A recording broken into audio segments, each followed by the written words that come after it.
Bonjour chers frères et sœurs, bonjour à tous dans le nom puissant du Seigneur Jésus-Christ, qui nous fait la grâce de nous donner de connaître ce jour béni du vendredi 22 avril 2022. Heureux encore de vous retrouver pour parler de vie, pour parler de la gloire de notre Seigneur Jésus-Christ.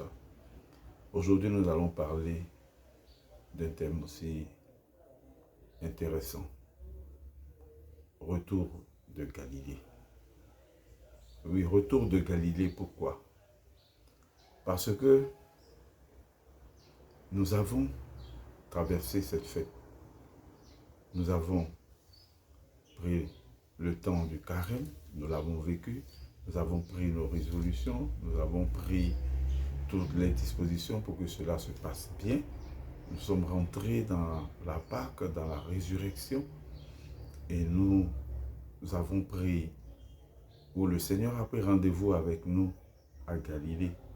Comme il a dit dans sa parole en Matthieu 28, verset 7, et je cite, « Et hâtez-vous d'aller dire à ses disciples qu'il est ressuscité des morts.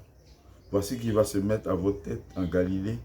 Là, vous le verrez, je vous l'ai dit. » Rendez-vous donc à Galilée. Et depuis le dimanche, le lundi de Pâques, nous sommes à Galilée. Mais comment se fait ce retour? Ou comment se fera notre retour de Galilée? D'autres y sont revenus, d'autres y sont encore. Parce que nous sommes dans l'octave de Pâques qui va nous conduire jusqu'à la fête de la divine miséricorde dimanche prochain. Comment reviens-tu de Galilée? As-tu fait déjà le bilan de ce temps de carême? Nous avons fait une vidéo en ce début de temps de carême. Nous avons parlé de tes résolutions. Nous avons parlé de cette autre manière de vivre le carême. Si tu t'y es inscrit, est-ce qu'aujourd'hui, quand tu fais le bilan, tu es entré véritablement dans ce temps de carême et tu es sorti ressuscité avec le Christ? Tu es sorti avec tes résolutions accomplies. Tu es sorti avec le début d'une grosse marche dans le Seigneur. Tu es sorti avec un changement véritable dans ta vie. Voici les questions que tu devrais te poser là maintenant, où tu es encore en Galilée, où tu sors de Galilée. Tu dois te poser ces questions véritablement. Oui, car Jésus, ce n'est pas en vain qu'il a donné rendez-vous à ses disciples à Galilée. C'est là qu'il a démarré sa mission. C'est là qu'il a commencé à parler de sa mission. C'est là qu'il a commencé à annoncer la parole. Et les disciples sont appelés à retourner là parce qu'ils doivent recommencer, marcher dans les pas du Seigneur pour aller vers d'autres nations. Et la Galilée n'en est pas des moindres. Parce que sachez que Jésus même étant en Galilée où il a commencé, tout le monde n'a pas été converti. Donc il y a encore des personnes à convertir là. Là où la graine a été semée, il faut venir voir si elle a porté du fruit.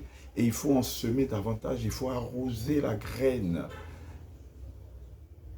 Et les disciples, ils sont aussi conscients de ce que la Galilée est un carrefour, est une ville, comme on dit, cosmopolite, où des nations, au-delà de la nation juive, ils sont regroupés, un peu comme l'image de notre pays, la Côte d'Ivoire. C'est une terre d'accueil. Et là, pour que l'évangile de Jésus-Christ puisse parcourir les nations, gagner le monde, mais il faut bien commencer là où il y a la diversité.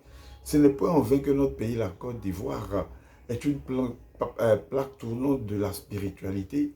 Tous les grands hommes de Dieu finissent par passer par cette nation, parce que c'est là, et c'est de là, et de cette nation, que la graine semée va porter du fruit dans toute l'Afrique et dans le monde entier.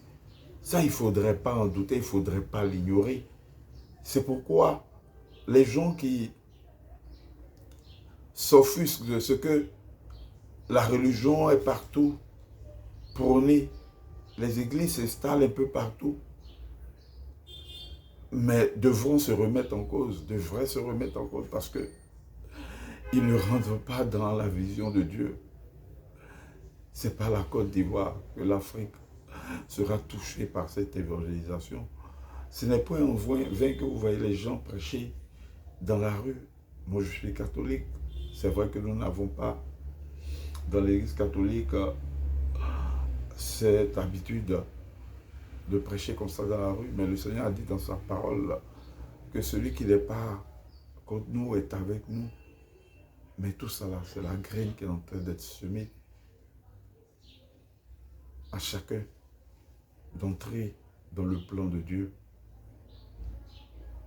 Oui, parce que dès que Jésus rencontre les disciples à Galilée, dès que à la Pentecôte, l'Esprit descend, dès que la mission commence, en Actes 2, 22, 24, lorsque Pierre a été interrogé sur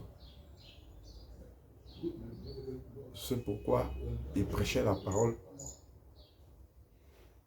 il a commencé par faire l'historique de l'œuvre de Dieu jusqu'à sa mort, jusqu'à sa résurrection, pour dire que celui que vous avez crucifié, c'est celui qui est revenu d'entre les morts. Et c'est celui-là qui nous donne l'autorité de pouvoir parler plusieurs langues et de pouvoir guérir les malades. Alors toi, qu'est-ce que tu fais? Qu'est-ce que tu attends? Tu as cette mission-là aussi. Tu dois t'engager. Tu dois te décider. Dans tous les milieux où tu te trouves. À commencer par chez toi à la maison. À commencer au travail. À commencer au marché.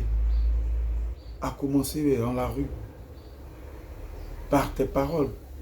Mais par tes attitudes. Par le témoignage de ta vie. Oh oui, tu es pécheur. Et tu demeureras pécheur jusqu'à ce que le Seigneur décide de faire entrer dans sa félicité. Mais pécheur que tu es appelé à être un modèle aussi. Que tes péchés soient tout aussi moindres que tes qualités. Vous savez, celui dont le témoignage est bon, celui dont le témoignage est glorifiant, c'est celui-là qui est ressuscité à sa mort. Celui dont le témoignage est négatif, c'est celui-là qui est mort véritablement, d'une mort qui n'a produit aucun fruit, d'une mort qui n'apportera aucune graine, d'une mort qui passera, qui passera, qui passera. Et notre cher papa l'a dit, il y a deux personnes qui n'ont jamais écrit de livre, mais qui sont les plus lus au monde, Mahomet et Jésus-Christ. Pourquoi? Parce que ce sont leurs œuvres qui parlent pour eux. Toi, qu'est-ce qui parlera pour toi? Je ne parle pas de ton passé, je te parle de la vie d'aujourd'hui, je te parle de ton demain. Parce que ton passé, il viendra témoigner de ce que ta vie a gagné en qualité. Ton passé, il viendra témoigner de ce que ta vie, elle s'est améliorée. Ta vie, elle est devenue une vie exemplaire. Parce que celui qui n'a pas chuté ne saura jamais se relever. Celui qui n'a pas eu faim ne saura jamais connaître le plaisir de ce petit bol de riz, de ce petit morceau de viande. Celui qui n'a jamais été éprouvé ne connaît pas la joie de la bénédiction. Quelqu'un qui est déjà rassasié, tu viens lui tendre le meilleur repas possible, à moins qu'il doit d'une gourmandise exagérée, mais ne trouvera pas le repas aussi savoureux que quelqu'un qui a faim véritablement, qui vit dans la famine. Quelqu'un qui est dans un désert, mais pas possible. Et c'est ce que nous essayons aussi de faire en prenant notre part. Ce n'est pas pour nous faire voir, ce n'est pas pour faire le beau, c'est pour prendre notre part dans l'œuvre du Seigneur que nous avons commencé à parler aux nations. Il est facile de parler à des chrétiens, à des personnes qui sont déjà engagées, à des personnes qui sont déjà baptisées dans des salles ou dans des églises. Mais il est mieux de parler à l'humanité, à la diversité, à des personnes qui sont inconverties, à des personnes qui n'ont jamais entendu parler de Dieu. Et à travers le net, nous pouvons atteindre ces personnes. C'est pourquoi nous demandons de nous suivre et de partager. Pas parce que nous sommes en quête d'un nombre d'abonnés excessif, parce qu'il est dit dans la Bible qu'il y a de la joie dans le ciel pour un seul pécheur converti. Il y en a plus de cette joie-là pour un seul pécheur converti.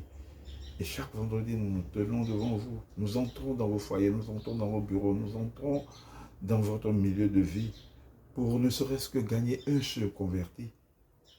S'il y en a plus, comme lorsque Pierre a prêché à la Pentecôte, 3000 convertis, et plus encore, car le Seigneur a dit, vous ferez des choses encore plus grandes que je l'ai fait.